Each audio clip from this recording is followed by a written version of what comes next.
የሚጨናነቁ ሰዎች እዚህ ምድር ላይ ልትጫወቱባቸው፣ ልታታልሏቸው፣ ልትረማመዱባቸው፣ ልትሸውዷቸው ማትችሏቸው ሰዎች ምን አይነት ሰዎች እንደሆኑ ታውቃላችሁ? የሚጨናነቁ ሰዎች፣ ጭንቅላታቸውን በሐሳብና በጭንቀት የሞሉ ሰዎች፣ ኦቨርቲንከርስ የሆኑ ሰዎችን። እንደዚህ አይነት ሰዎችን በጭራሽ ልትጫወቱባቸው አትችሉ፣ ልትሸውዷቸው፣ ልታታልሏቸው አትችሉ።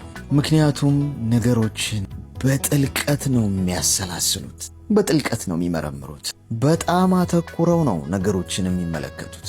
አንድን ነገር 99 ቦታ ሰነጣጥቀው ነው የሚያዩት። ስለዚህ እንዲህ አይነት ሰዎችን ልታታልሏቸውና ልትሸውዷቸው አትችሉም። አንዳንድ ጊዜ ሰዎች ለፍቅር ሲሉ ዝቅ ሲሉ፣ ነገሮችን በዝምታ ሲያሳልፉ፣ ሁኔታዎችን በትዕግስት ጫንቃቸው ላይ ተሸክመው ታግሰው ነገን ለማየት ሁሉን ነገር አሳልፈው ሲሄዱ ምንም የማያውቁ ሞኝ፣ በቀላሉ ልትሸውዷቸው እንደምትችሉ፣ ልትጫወቱባቸው እንደምትችሉ የምታስቡ ሰዎች እንደዚህ የምታስቧቸውን ሰዎች ምናልባት እነዛ ሰዎች ከእናንተ በተሻለ ውሻን በግ ነው ብለው መሸጥ የሚችሉ ሰዎች እንደሆኑ መርሳት የለባችሁ። ማንንም ሰው ዝቅ አድርጋችሁ አትመልከቱ።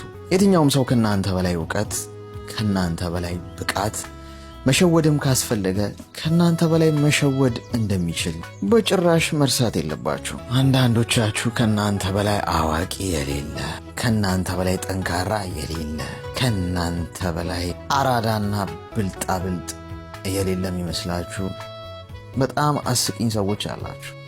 እንዳትሸወዱ።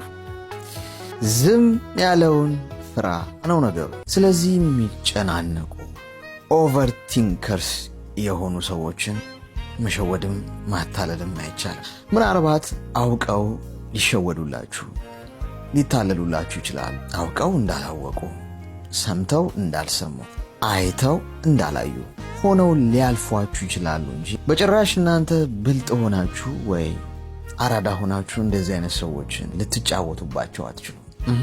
ከተሸወዱ እያወቁ ነው የተሸወዱላችሁ።